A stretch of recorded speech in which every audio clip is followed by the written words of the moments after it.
Hi, everyone. Welcome back to GSX 2022. Chuck Carroll, SecurityGuyTV.com, with a cozy version of our show with Sandi Davies and Mr. Mike Hurst. And there at IFPO, we're going to talk about your report. You guys do some really cool research.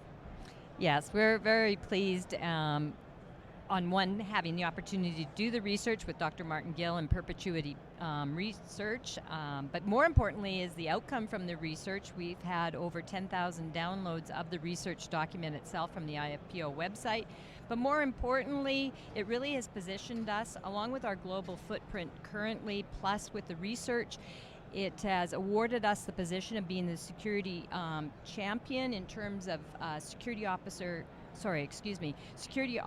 competency model through the Department of Labor, which will really enable us to, moving forward, work with the Department of Education, and our desired outcome is to move towards a national guideline for security officer competencies, and that model is, in our hope, something that'll bring it to fruition. Now, Mr. Hurst, you're from over the pond, and I know you guys have a national standard over there for security. Yes, I mean, we have the man sector is regulated, so the standards relating to that. But what we're trying to do particularly, Chuck, is promote the education, because there are lots of education. ASIS is great for the CPP, etc. Right. But we need to get the officers through the process. Right. Career pathways. Give them something they can learn, they can hang a hat on, and it's better for everyone if they're better skilled, better educated. They see it as a career, and so we're working very hard on that. In the last couple of years, we've got great guns. We've got a great advisory board who are working with us on that. We're pushing very hard. We're making our footprint in the UK, particularly UK and Ireland, right, is doing really well. And also, more and more, we're pushing on the mental health and well-being of the officers, because that's something that's been much neglected, really. I used to be in the business. I personally interviewed and hired over 3,000 guards. I stopped counting after 3,000. It's probably closer to 5. I get it. And your organization is the only one I'm aware of that actually does this research and gets into this for the guard. And all these organizations that say security industry, guards can belong to it, secondary. You know what I'm talking about, right? Right. And this is really fascinating to me that we're focusing on this, because, you know, for example, years ago, as you know, if we had trained all our current guards in some sort of cybersecurity, we wouldn't have a cybersecurity shortage, because we have guards working both positions, right? So there's much work to be done. Your title of the show is IFPO Research Outcome, Breaking Demographical Boundaries. Tell us about that. What's that mean?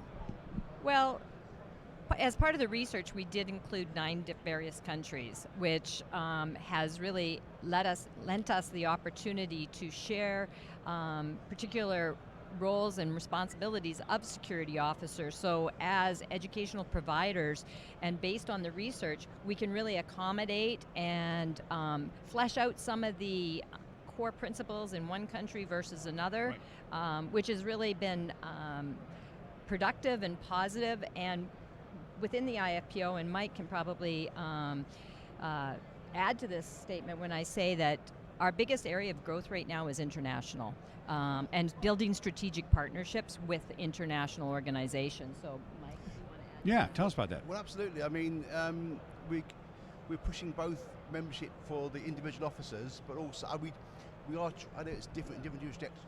We are trying to use the word officer rather than guard, because I think that's sort of. Oh no, that's we call them hosts at Disney. Yeah. Yeah. Oh. It means something. It means yeah. Oh, so yeah. that's what we're trying to do more so. But so we're individuals, but also the corporate members, and the corporate members include both the service providers, the contract companies, but also the end user. So we've got some banks, I mean, you mentioned Disney Europe security team are members. Oh, good. Oh, and excellent. They joined as corporate members with 100 individual members as well. Right. So that's what we're pushing, and we're getting good buy-in. People. It was a slog to start with, but they get it. They get it now, and you're making a difference, hopefully. And you know, the man guarding is just. Well, I can't say man, can I? The person guarding in this industry is not going anywhere. Yeah. People keep saying, "Oh, technology is going to replace it. This is going to happen." It's not. What has to happen, and what you're working towards, is raising the bar on this to keep them in line with the racing technology and new techniques. And I want to talk about your findings. Tell us some of these findings. International growth I had not expected, frankly. I would have thought more growth here, because now we're all back to work, hurry up, and all the guards have been not working or back working and stuff like that. So tell us what's going on with the research. Well, so the research, the outcome has really indicated that people coming into the industry varies versus in the past. It's people coming into the industry, it was more likely a second career. People from the law enforcement or military sector.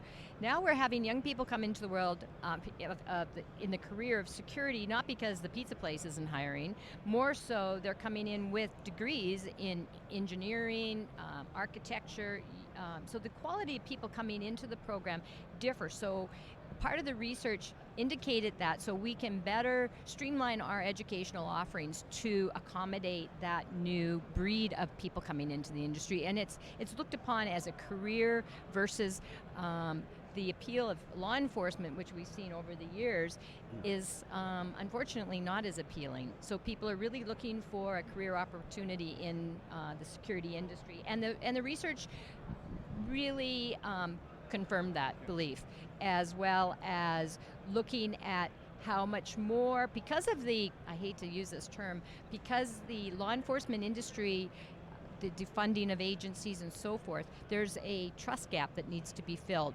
And we believe that the security officers are going to be approached to meet this new challenge. So we really have to take the research, the results from it, and cater to that specific need. Fair comment. Let's come this way, because you're drifting out of camera there, Mikey. All right, totally fair comment. I was a police officer.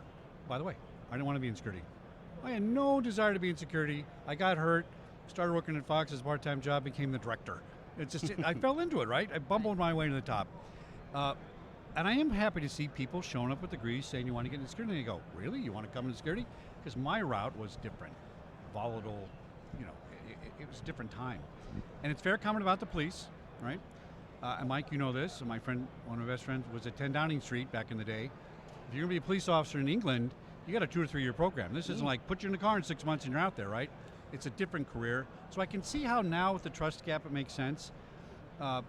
These are really interesting findings. Now, how do we take the data and get people to understand how significant it is? It really is a different view of security now for security and protection officers. Well, absolutely. Yes, the law enforcement military route into security is still there. Right. But the thing about it is also, you want people from different mindsets, diversity of thought. If you've got all ex-law enforcement, all ex-military, chances are they think similarly. But no, so the research is helping us tailor our recruitment processes for the membership.